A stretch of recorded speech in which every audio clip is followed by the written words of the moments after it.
She ghosted you for 3 weeks. Then she pops back up with a casual, "Hey, stranger." Should you reply? Most men think this is about romance. It's not. It's about power. And the way you respond in the next 60 seconds says everything about your standards, your self-respect, and whether you can be played. Because that innocent little text isn't random. It's a test. A probe into how much disrespect you'll tolerate just to keep her around. And here's where most guys fail. They light up with relief, reply instantly, and welcome her back like nothing happened. They think they're being mature. In reality, they're training her that disappearing comes with zero consequence. But there's another way. A way to flip the script. Not by playing games, but by understanding the psychology behind her behavior. When she returns acting like nothing happened, she isn't offering romance. She's offering you the chance to prove you know your own worth. Because the real question isn't, will you forgive her? It's, will you betray yourself? And how you answer doesn't just shape this moment. It sets the tone for every relationship you'll ever have. Let's break it down. Here's what really happened when she disappeared. She didn't lose interest. She didn't get overwhelmed. She didn't need space to think. She ran a diagnostic on your emotional system. While you were wondering if she was okay, she was studying how you handle being ignored. Because in modern dating, how a man responds to abandonment reveals more about his psychology than months of normal conversation. This is where most men completely misread the situation. They think ghosting is chaotic. Some would say it's an emotional decision she made in a moment of confusion. But strategic silence is the opposite of chaos. It's calculated. Her disappearance served multiple purposes, and understanding them is crucial to seeing the bigger picture. First, to test your attachment level. How much mental energy would you spend wondering about someone who gave you no explanation for their absence? Would you ruminate? Would you create stories to explain her behavior? Would you check her social media obsessively? Second, to measure your boundaries. Would you chase? Would you double text? Would you send the "just checking if you're okay" message? Would you make excuses for her behavior or demand accountability? Third, to establish psychological leverage. When she returns, will you be so relieved that you accept her back without any questions? Will you be so grateful for her attention that you forget how her absence affected you? Fourth, to gauge your options. A man with genuine abundance doesn't spend weeks wondering about someone who vanished. He moves on. He has other people who value his time and attention. A man who chases during her silence reveals that she was his primary source of validation. Every text you sent into the void during her absence was data. Every story you posted hoping she might see it was information she collected about how much control she has over your emotional state. Every moment you spent analyzing what went wrong was proof that her opinion of you matters more than your opinion of yourself. And here's the part that stings. The more you chased during her silence, the less she respected you when she decided to return.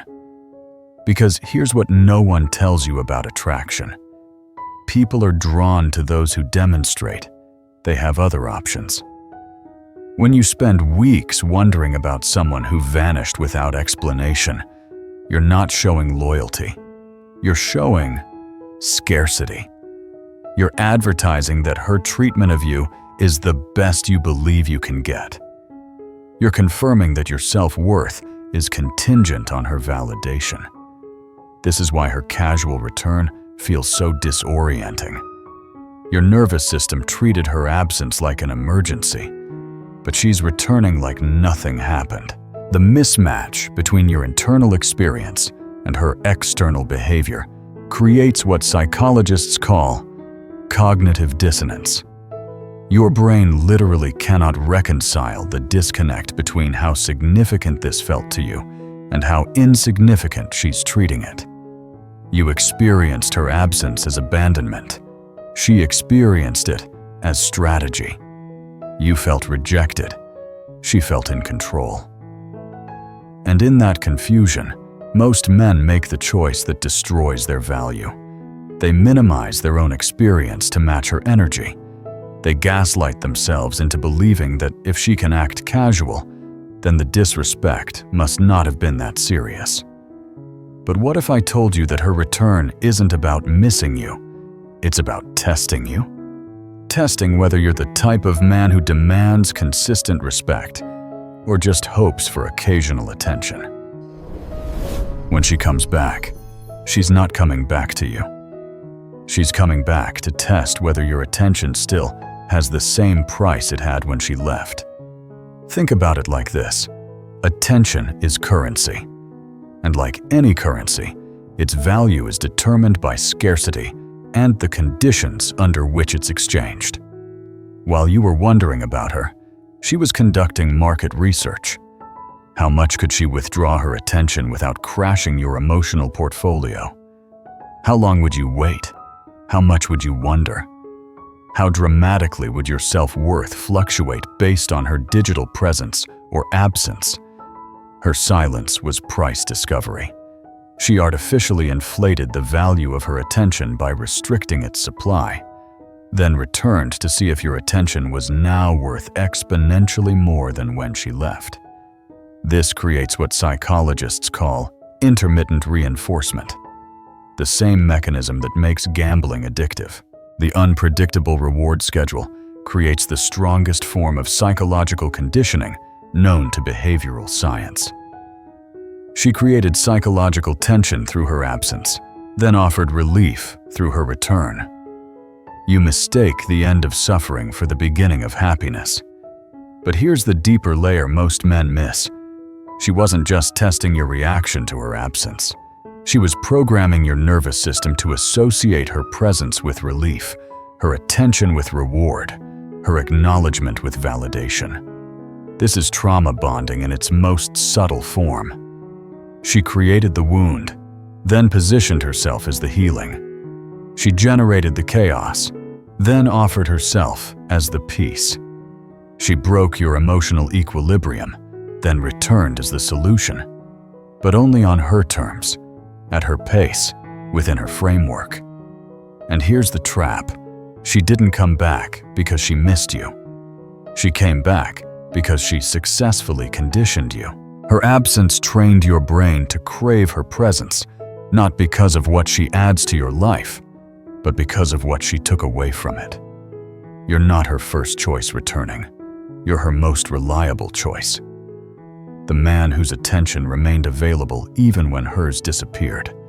The man whose emotional doors stayed unlocked even when she changed all her locks. Every time you respond to her return with warmth, curiosity, or relief, you participate in your own psychological devaluation. You teach her that she can withdraw attention without consequence, disappear without explanation, and return without accountability. This creates what I call emotional debt, where you become indebted to someone not for what they gave you, but for what they withheld from you. You become grateful not for their presence, but for the end of their absence. You start measuring the health of your connection not by how well you're treated when they're around, but by how much you suffer when they're gone. The woman who can make you grateful for breadcrumbs has trained you to forget what a full meal feels like. She's recalibrated your expectations so thoroughly that basic respect feels like generosity, minimal effort feels like investment, and her mere presence feels like a gift. And that's exactly where she wants you. Because once you're grateful for crumbs, you'll never demand the feast you actually deserve. But understanding this mechanism is where your power begins. Because once you see the economics behind her behavior, you can never again mistake emotional manipulation for romantic connection. Let's destroy the most dangerous story men tell themselves about women who return. the myth of redemptive recognition. The fairy tale goes like this. She left because she was scared of how real it was getting. She came back because she realized what she lost. Her return proves what we had was special, undeniable, worth fighting for. It's a beautiful story. It's also a psychological trap that transforms self-respecting men into emotional hostages. The myth assumes that her absence was about her processing feelings too intense to handle, that her silence was self-protection, not power play, that her return signals emotional maturity rather than strategic convenience. But here's the truth that shatters the romance. Women rarely ghost men they're genuinely intimidated by. They ghost men they feel safe disrespecting. Men whose reactions they can predict, whose boundaries they can cross, whose attention they can take for granted. The man who truly overwhelms a woman with his value doesn't get silent treatment. He gets honest communication about boundaries. The man who genuinely intimidates someone with his presence doesn't get ghosted. He gets direct conversations about pacing and mutual comfort levels. Ghosting isn't fear of intensity. It's confidence in your predictability. She disappeared because she believed, consciously or unconsciously, that you would still be emotionally available when she decided to return. She gambled on your loyalty to her memory, your attachment to the potential, your willingness to accept disruption as romance. And when she returns casually, as if nothing happened, she's not revealing newfound appreciation, she's confirming her original assessment. That you're the type of man who interprets disrespect as mystery, abandonment as destiny, manipulation as magnetism. Here's what destroys most men's understanding of attraction. Every time a woman treats a man poorly, and he responds with increased investment, she doesn't think he must really care about me. She thinks he must not really care about himself. This is where the mythology becomes especially dangerous. You think your patience demonstrates your capacity for love, but she interprets that same patience as evidence of your incapacity for self-love. Your tolerance for her worst behavior doesn't make you more attractive. It makes you more available. Your forgiveness doesn't make you more valuable. It makes you more exploitable. The mythology also ignores a fundamental truth about respect. People respect those who respect themselves. When you welcome back someone who vanished without explanation, you're not displaying emotional maturity. You're advertising emotional scarcity. You're announcing to her subconscious that poor treatment is the best you believe you can get. When you accept someone back who disappeared without accountability, you're not showing her how much you care about her. You're showing her how little you care about yourself. And that information fundamentally changes how she sees you, not as a romantic option, but as an available option.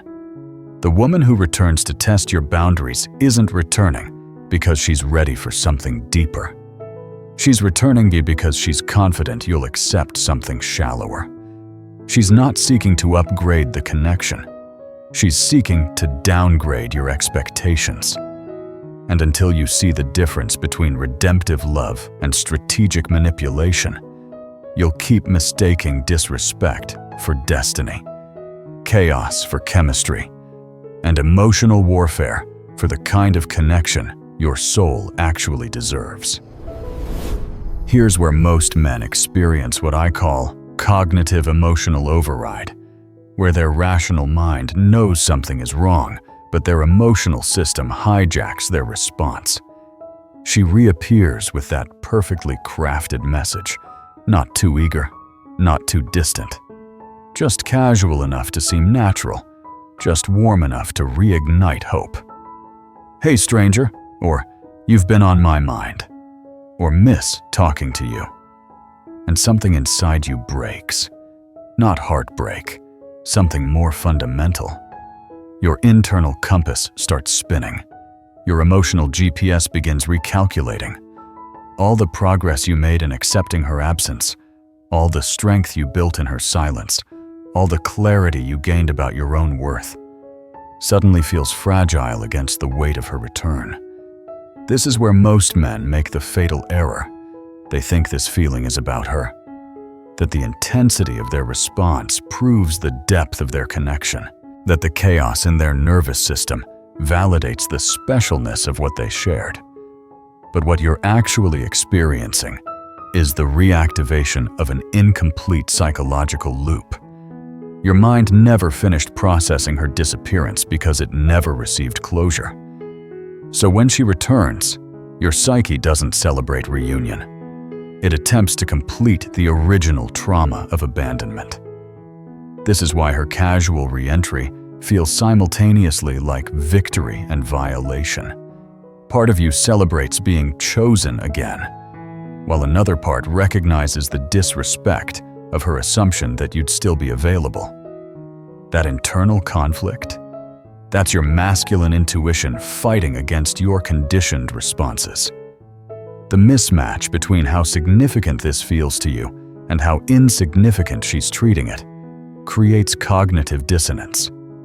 Your brain literally cannot reconcile the disconnect. You experienced her absence as emergency. She's treating her return as routine. And in that dissonance, most men make the choice that destroys them. They minimize their own experience to match her energy. They convince themselves that if she can act like nothing happened, then nothing did happen. They gaslight their own emotional reality to preserve the possibility of connection. This is masculine collapse in real time. The systematic abandonment of your own experience, your own standards, your own emotional truth in service of someone else's comfort with their bad behavior. But here's what's really happening in your nervous system during these moments. You're not just responding to her. You're responding to every time in your life you accepted less than you deserved. Every boundary you compromised for the illusion of peace. Every moment you chose temporary connection over lasting respect. Her return isn't just triggering feelings about her. It's activating every unresolved pattern where you traded your standards for someone else's approval, where you made yourself smaller to make someone else more comfortable, where you apologized for having needs while someone else refused to acknowledge their impact. This is why the stakes feel so enormous. This isn't just about whether you text her back. It's about whether you continue the pattern of self-abandonment that has been quietly destroying your masculine core for years. Every time you respond to disrespect with increased warmth, you're not just compromising with her, you're betraying the part of yourself that knows better. You're silencing the voice inside you that's screaming for you to demand more, to expect better, to walk away from anything that requires you to shrink your standards to fit their behavior. But recognizing this pattern is where your transformation begins. Because the moment you see how her return activates your deepest patterns of self-abandonment, you can make a different choice, not just about her, but about the entire architecture of how you show up in relationships. So when she materializes with that carefully casual message, what do? You don't react, you respond. And the difference between those two words contains the blueprint for masculine transformation. A reaction is emotional, immediate, driven by your nervous system, trying to resolve the trauma of her disappearance. A response is strategic, intentional, governed by your values rather than your wounds. Here's the complete framework for masculine recalibration. First principle: time is information. Not just the time she took to disappear, but the time you take to respond. Every second you delay teaches your brain that her attention is not an emergency, her return is not a rescue, and her validation is not the oxygen your self-worth needs to survive. But this isn't about playing games or calculating some strategic response time. It's about authentic recalibration. You delay because you genuinely need to check in with yourself, to ask, what does this return actually mean to me? What does my willingness to engage with someone who disappeared without explanation say about my relationship with my own standards? Second principle, mirror her energy precisely. She gave you casualness? Give her casualness. She offered no context for her disappearance? Don't provide context for your availability. She acted like nothing happened? Acknowledge that nothing did happen, meaning nothing of substance was ever built between you. Your response becomes a reflection of exactly what she offered you. If she can treat your connection as insignificant, you acknowledge that insignificance rather than trying to create significance where none exists. Third principle, require accountability without demanding it. This is where most men either become too aggressive or too passive. You don't attack her for disappearing, but you also don't pretend it didn't happen. A simple line cuts through all the manipulation. I noticed you went silent for a while. What changed? That sentence communicates three essential things. You noticed what happened. You didn't forget or minimize it. You don't move forward without clarity about what actually transpired. If she can't answer that question with honesty and maturity, if she deflects, minimizes, or acts like you're being dramatic for asking, you've learned everything you need to know. And you've already won by being willing to walk away from someone who can't take accountability for their actions. Fourth principle, understand what you're really choosing. This moment isn't about whether you get the girl. It's about whether you become the man who attracts genuine respect rather than settling for strategic attention. The way you handle her return shapes not just this interaction, but every interaction that follows, with her and with every woman who's watching how you handle disrespect.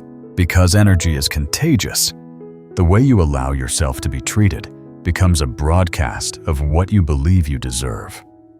Fifth principle, recognize the deeper test. The woman who returns to your life without explanation is testing whether your boundaries were real or just emotional decoration. She's checking whether your standards were principles or just preferences. She's discovering whether you're the type of man who demands consistent respect or just hopes for occasional attention. Your strength isn't in what you say, it's in what you withhold. You don't give her validation for poor behavior. You give her a mirror. She sees herself through your standards and either levels up to meet them or reveals that she's not capable of the respect you require. Either way, you win. Because men with boundaries don't lose women. They lose problems. Sixth principle, connect this to your larger identity. Your response to her return isn't just about this relationship. It's about the kind of man you're becoming. The man who accepts poor treatment doesn't just get poor treatment from one person. He becomes a magnet for poor treatment from everyone.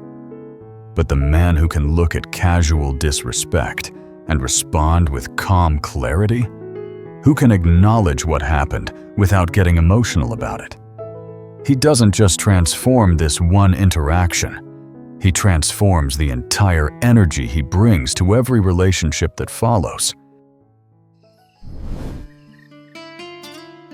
The moment you realize her return isn't about romance, but about what she thinks she can get away with, everything shifts. That text isn't an invitation, it's a diagnostic, a reading of how much respect she believes your attention requires. And your response? It's not about getting her back.